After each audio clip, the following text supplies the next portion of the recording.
Bismillahirrahmanirrahim.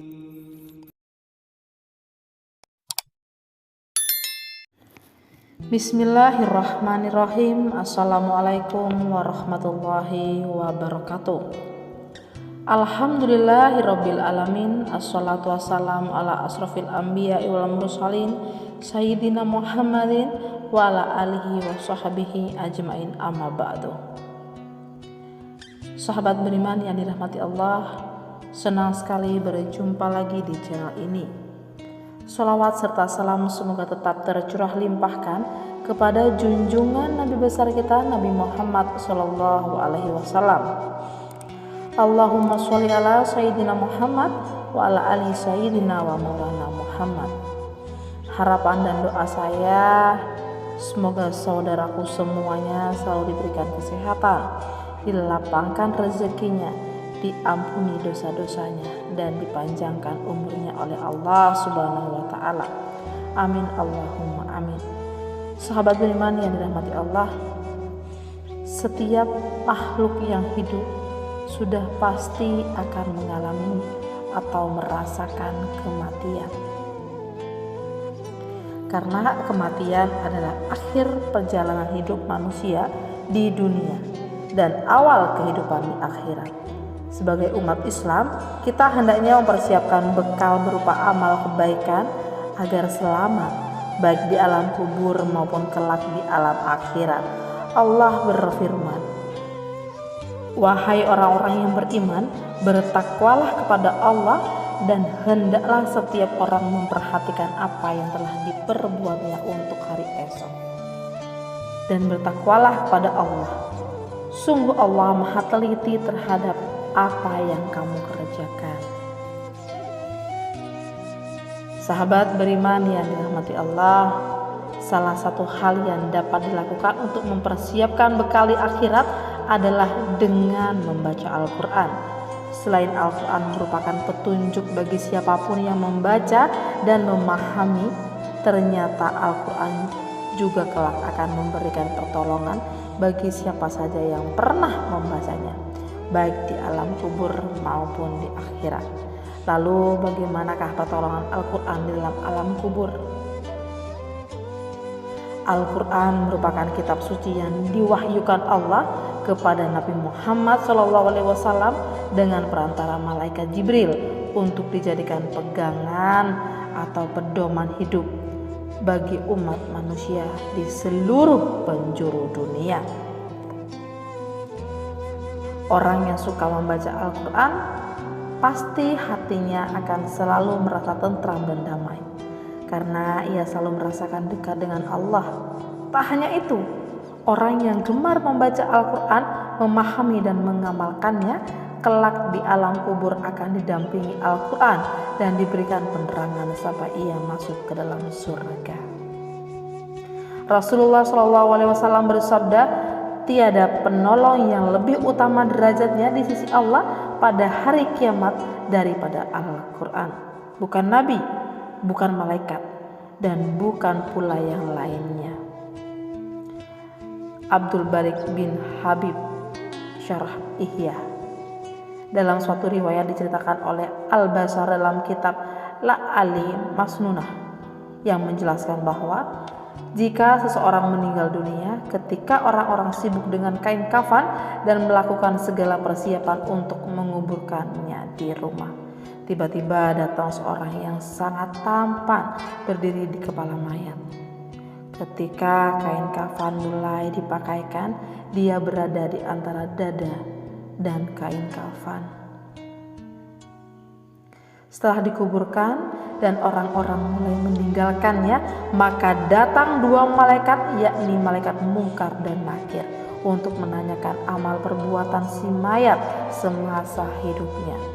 Kedua malaikat tersebut berusaha memisahkan orang tampan tersebut dari sisi si mayat agar memudahkan prosesi tanya jawab.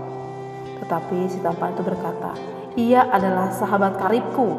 Dalam keadaan bagaimana, aku tidak akan meninggalkannya." Jika kalian ditugaskan untuk bertanya kepadanya, lakukanlah pekerjaan kalian. Aku tidak akan berpisah dari orang ini sehingga ia dimasukkan ke dalam surga." Kemudian si tampan itu berkata kepada si mayit, "Aku adalah Al-Quran yang terkadang kamu baca dengan suara yang keras dan terkadang kamu baca dengan suara yang perlahan. Jangan khawatir. Setelah menghadapi pernyataan dan pertanyaan mungkar dan nakir ini, engkau tidak akan mengalami kesulitan." Kepada si mayit, ia menghemparkan tempat tidur dan permadani dari sutra yang penuh dengan kasturi. Sahabat beriman yang dirahmati Allah, dalam riwayat lainnya dikisahkan pula bahwa Al-Quran akan meminta kepada Allah untuk memberi syafaat bagi orang yang sedang dan sering membacanya kelak di alam kubur. Sahabat Anas ibnu Malik radhiyallahu anhu mengatakan, Rasulullah Shallallahu alaihi wasallam pernah bersabda, "Sesungguhnya ada seseorang laki dari kalangan umat sebelum kalian ada, sedangkan tiada suatu pun dari kitabullah yang dihafalnya selain dari Tabarakah." Ketika lelaki itu diletakkan di dalam kuburnya, malaikat penanya datang, maka surat Tabarak Al-Mulk menghalang-halanginya, sehingga malaikat itu pun berkata, "Sesungguhnya engkau adalah salah satu dari kitabullah, dan aku tidak suka membuatmu tidak senang, tetapi aku tidak mempunyai kuasa bagimu, bagi dia dan juga bagi diriku terhadap suatu kemudaratan dan juga suatu kemanfaatan. Jika engkau hendak membela orang ini, maka menghadaplah kepada Allah dan mintalah syafaat darinya buat dia." Maka surat itu berangkat menuju ke akhirat Allah, ke hadirat Allah, lalu berkata memohon, "Ya Tuhanku, sesungguhnya si fulan dengan sengaja memilihku di antara kitab-kitab-Mu. Lalu dia mengajariku dengan membacanya serta menghafalkanku. Maka apakah engkau akan membakarnya dengan api sedangkan aku berada di sisinya? Jika engkau hendak mengazabnya, maka hapuskanlah terlebih dahulu aku dari kitab-Mu." Allah berfirman, "Aku melihat engkau marah." Surat itu menjawab, "Sudah seharusnya aku marah." Maka Allah Subhanahu wa ta'ala berfirman, "Sekarang pergilah kamu, sesungguhnya aku telah menyerahkannya kepadamu dan aku memberi izin kepadamu untuk memberi syafaat buatnya." Maka surat itu kembali dan mengusir malaikat mungkar dan nakir. Lalu si mayit itu bangkit dalam keadaan senang tanpa mengalami suatu siksaan apapun dari malaikat tersebut. Subhanallah. Lalu surat itu meletakkan mulutnya ke mulut lelaki itu dan berkata, "Selamat datang dengan mulut ini. Barangkali mulut ini sering digunakan untuk membacaku. Dan selamat datang untuk dada ini. Barangkali dada ini dipakai untuk memuatku. Dan selamat datang untuk kedua kaki ini. Barangkali ini ia pakai untuk berdiri membacaku." Surat itu menghiburnya dalam kuburnya karena merasa khawatir bila ia kesepian dan merasa takut. Anas ibnu Malik melanjutkan bahwa setelah Rasulullah SAW menceritakan kisah ini, maka tidak seorang pun, baik anak kecil ataupun orang dewasa ataupun budak atau orang yang merdeka, melainkan mempelajarinya dan juga menghafalkannya.